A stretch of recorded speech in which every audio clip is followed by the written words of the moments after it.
நியோமேக்ஸ் வழக்கை 15 மாதங்களில் முடிக்க நீதிமன்றம் உத்தரவு பிறப்பித்திருக்கிறது.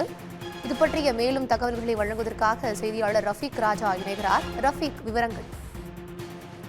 நிச்சயமாக மதுரையை தலைமையிடமாக கொண்டது தனியார் நிறுவனமான நியோமேக்ஸ் நிதி நிறுவனம்.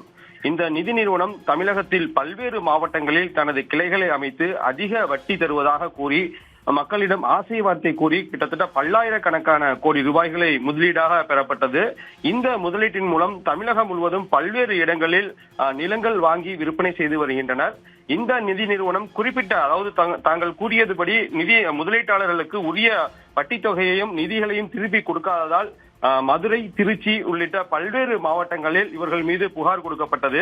புகாரின் அடிப்படையில் பொருளாதார குற்றப்பிரிவை விசாரிக்கக்கூடிய போலீசார் இவர்கள் மீது, அதாவது இந்த நிதி நிறுவன இயக்குநர்கள் மீது வழக்கு பதிவு செய்து இந்த வழக்கை தற்போது வரை நடத்தி வருகின்றனர். இந்த வழக்கில் வழங்கப்பட்ட ஜாமீனை ரத்து செய்ய கோரியும் முன்ஜாமீன் மனுக்களை ரத்து செய்ய கோரி, அது மட்டுமல்லாமல் இந்த வழக்கை சிபிஐ விசாரணைக்கு மாற்ற வேண்டும்.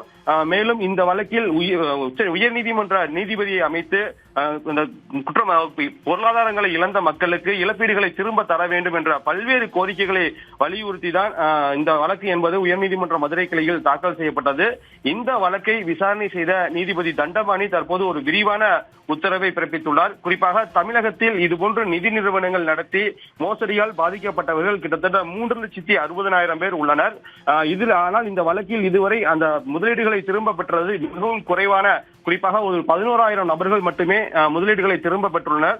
இன்னும் பலர் திரும்ப பெறாமல் உள்ளனர். எனவே இந்த நிதி நிறுவனமான நியோமேக்ஸ் நிதி நிறுவன வழக்கை முறையாக விசாரிக்க வேண்டும், பாதிக்கப்பட்ட மக்களுக்கு உரிய பங்கு தொகைகள் திரும்ப அளிக்க வேண்டும் என்பதற்காக பல்வேறு விதிகளை வகுத்து தற்போது உத்தரவு பிறப்பித்துள்ளார். குறிப்பாக இந்த நிதி நிறுவனத்தில் யாரெல்லாம் மோசடியில் பாதிக்கப்பட்டார்களோ தெரிந்து கொள்ளும் விதமாக தமிழக அளவில் விளம்பரம் செய்ய வேண்டும். யாராலும் அவர்கள் புகார் கொடுப்பதற்காக புகாரை பெற்று பொருளாதார குற்றப்பிரிவு போலீசார் இந்த வழக்கு விசாரணையை 15 மாதத்திற்குள் முடிக்க வேண்டும் என்று உத்தரவு பிறப்பித்துள்ளார். குறிப்பாக இந்த நிதி நிறுவனத்தினுடைய சொத்துக்கள் அனைத்தையும் கண்டறிந்து இந்த வழக்கில் இணைக்க வேண்டும்.